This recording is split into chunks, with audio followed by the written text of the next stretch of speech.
प्रिया अपने बेटे को नहला रही थी कि तभी उसके फोन की घंटी बज उठी। बेटे को बाथरूम में अकेला छोड़कर वह जा नहीं सकती थी, इसीलिए वह जल्दी जल्दी उसे नहलाने लगी। उधर फोन था कि बार बार बजे ही जा रहा था। फोन की लगातार बजती घंटियां सुनकर प्रिया थोड़ा परेशान हो गई। उसने बाथरूम से ही अपनी सासू माँ को आवाज लगाई, मम्मी जी देखो ना किसका फोन है। बहू तेरे मायके से होगा, अब मैं क्या देखूं भला। मम्मी प्लीज देखिए कोई बार बार फोन क्यों कर रहा है, इसी को कोई जरूरी काम ही होगा। न चाहते हुए भी प्रिया के लिए शोभा जी को अपना टीवी सीरियल छोड़कर उठना ही पड़ा। फोन पर नाम देखकर उसका मुंह बिचक गया।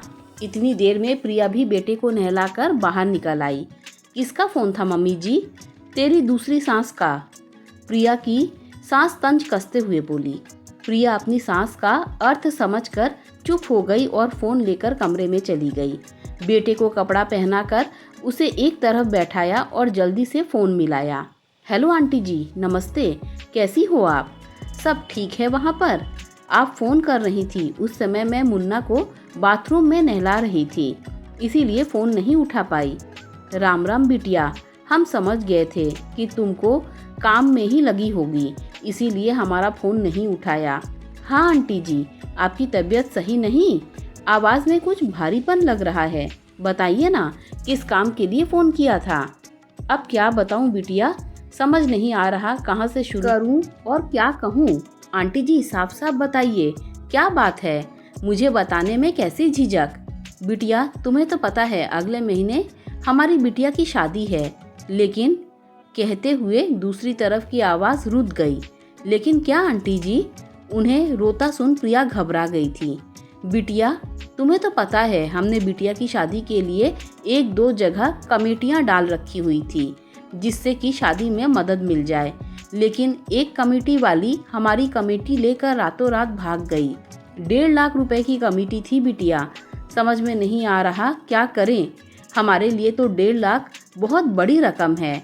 रात दिन मेहनत कर बिटिया के लिए जोड़ रहे थे, लेकिन यह तो बहुत बुरा हुआ। आपने और दूसरों ने पुलिस से मदद ली।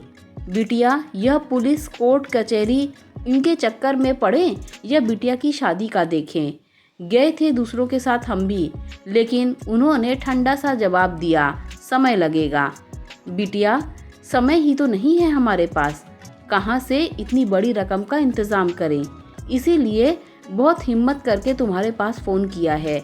अगर कुछ मदद मिल जाती तो। उनकी बात सुन प्रिया कुछ सोचते हुए बोली, आंटी जी आप हिम्मत रखिए, मैं आपके साथ हूँ और जितना हो सकेगा मदद करने की कोशिश करूँगी। मुन्ना के पापा अभी ऑफिस में हैं, शाम को आएंगे, उनके आने के बाद मैं आपको फ़ोन करती हूँ। लेकिन इतना विश्वास रखिए कि आपको निराश नहीं करूँगी। और आंटी जी आप घबराएं नहीं, ईश्वर एक राह बंद करता है तो दूसरी खोल देता है। आप जैसे लोगों के साथ बुरा हो ही नहीं सकता। वैसे आपकी बेटी हमारी बेटी जैसी है, आप अकेले नहीं हैं, उसकी शादी हम मिलकर करेंगे। अच्छा आंटी फ़ोन रखती हूँ, मुन्ना को दूध पिलाना है। जुग जुग जियो बिटिया, तुमसे यही उम्मीद थी, तुमसे बात करके थोड़ी आस बंधी है। मैं तुम्हारे फ़ोन का इंतज़ार करूँगी, कहकर उसने फ़ोन रख दिया। प्रिया ने जैसे ही फ़ोन रखा दरवाजे पर उसकी सास खड़ी थी। कैसी मदद मांग रही थी तेरी दूसरी सास, और क्या मदद करने की कह रही हो तुम? अपनी सास का सवाल सुन प्रिया ने उन्हें सारी बात बताई। पागल बना रही है तुझे, रुपए ऐंठने का बहाना है और कुछ नहीं। इन काम वालियों को ज़्यादा मुंह नहीं लगाना चाहिए। लेकिन नहीं, तुझे तो सब भले लगते हैं। 1 रुपया देने की ज़रूरत नहीं है, आने दे अर्जुन को, मैं बात करती हूँ उससे। तू तो उसे बहला फुसलाकर अच्छा चूना लगवा देगी। प्रिया कुछ नहीं बोली, वह अपनी सास का स्वभाव जानती थी। उन्हें कुछ भी कहना दीवार से सिर मारने के बराबर था। वह चुपचाप बैठकर अपने बेटे को दूध पिलाने लगी और उसे दूध पिलाते हुए अतीत की स्मृतियों में खो गई। प्रिया की शादी को लगभग 4 साल हुए थे। ससुराल में छोटा सा परिवार था। अर्जुन और उसके बड़े भाई संजीव, जेठ जेठानी अपने परिवार सहित अलग रहते थे और वह दोनों सास ससुर के साथ। ससुर जितने नरम स्वभाव के थे, सास उतनी ही तेज तर्रार। कोई भी बात कभी वह सीधी जुबान से नहीं कहती थी। अपने पिता समान ससुर का प्यार आशीर्वाद उसके सिर पर ज्यादा दिन तक नहीं रहा। शादी के 1 साल बाद ही उसके ससुर हार्ट अटैक से चल बसे। उनके जाने के बाद तो सास बिल्कुल ही मुंह फट हो गई, साथ ही बात बात पर इमोशनली ब्लैकमेल भी करने लगी थी। प्रिया का पति अर्जुन उसे बहुत प्यार करता था, लेकिन माँ की बातों को काटना उसके लिए भी मुश्किल था। सावित्री आंटी इस घर में लगभग 10 से 15 सालों से साफ सफाई का काम करती थी। बहुत ही सीधी और सरल महिला थी। इतने साल से घर में काम कर रही थी, इसीलिए सबकी विश्वास पात्र भी थी, बस सासू माँ को छोड़कर। उसकी सास जब अपने बच्चों पर ही विश्वास नहीं करती तो वह तो काम वाली थी। सावित्री के स्वभाव के कारण प्रिया का उससे आत्मीयता का रिश्ता जुड़ गया था। दोनों ही शोभा जी से नजर बचाकर अपना सुख दुख साझा कर लेती। जब प्रिया को बेटा हुआ तब सावित्री ने उसकी खूब सेवा की। उसके सिर में तेल लगाती, उसकी मालिश करती, साथ ही मुन्ना को नहलाने धुलाने में उसकी मदद करती। और हाँ, इसकी एवज में कभी उसने पैसे नहीं लिए। हमेशा कहती, बिटिया तुम हमारी बेटी जैसी हो, इतने सालों से इस घर में काम कर रहे हैं, यह तो हमारा फर्ज बनता है।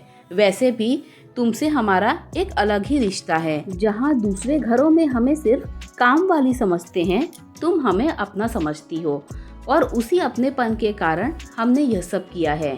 मुन्ना 2 साल का ही हुआ था कि अर्जुन की प्रमोशन हो गई और उसे कंपनी की तरफ से ही फ्लैट मिल गया। वैसे तो फ्लैट उसके घर से एक आधे घंटे की दूरी पर था, लेकिन सावित्री के लिए रोज बस से वहां जाना संभव न था। प्रिया और मुन्ना को विदा करते हुए कितना रोई थी सावित्री। आंसू तो प्रिया के भी नहीं रुक रहे थे। ऐसा लग रहा था मानो यह उसकी विदाई हो रही हो।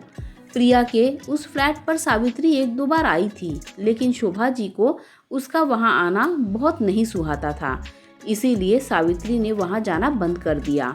प्रिया ने भी कुछ नहीं कहा।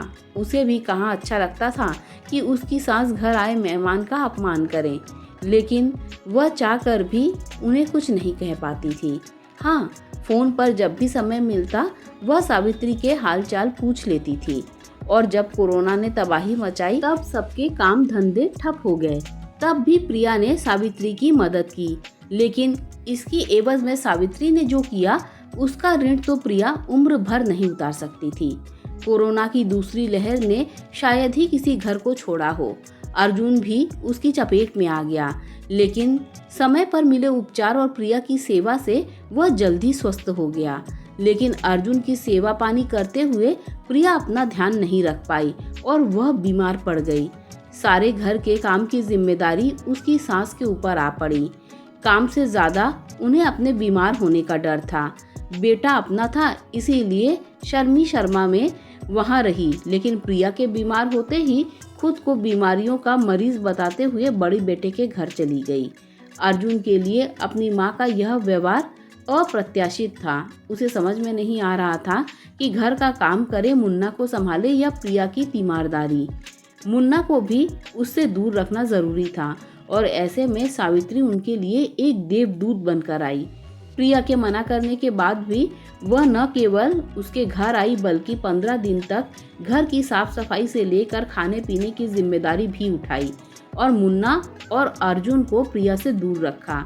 प्रिया को जो यह दूसरा जीवन मिला था वह सावित्री की सेवा का ही नतीजा था।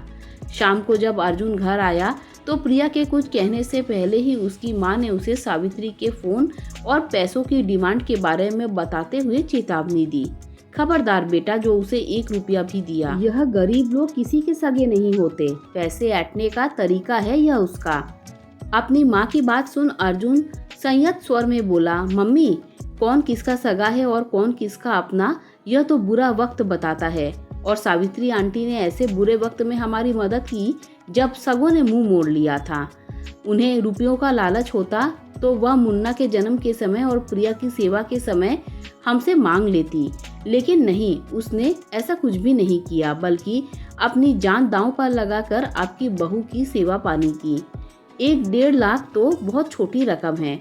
अगर वह मुझे अपनी बिटिया की शादी का पूरा खर्चा देने के लिए भी कहती तो मैं खुशी खुशी दे देता, क्योंकि सावित्री आंटी ने जो किया उसका मूल्य रुपए पैसे से तो कभी चुकाया ही नहीं जा सकता। अपने बेटे की बात सुन शोभा जी को सांप सूंघ गया। वह चाह कर भी कुछ न बोल पाई। कहते भी क्या, उनके बेटे ने कम शब्दों में उन्हें सच्चाई का आईना जो दिखा दिया था। उधर प्रिया खुश थी अपने पति के मानवता भरे फैसले को सुनकर। दोस्तों, अगर आपको कहानी अच्छी लगी हो तो लाइक शेयर सब्सक्राइब कीजिए। Thanks for watching this video.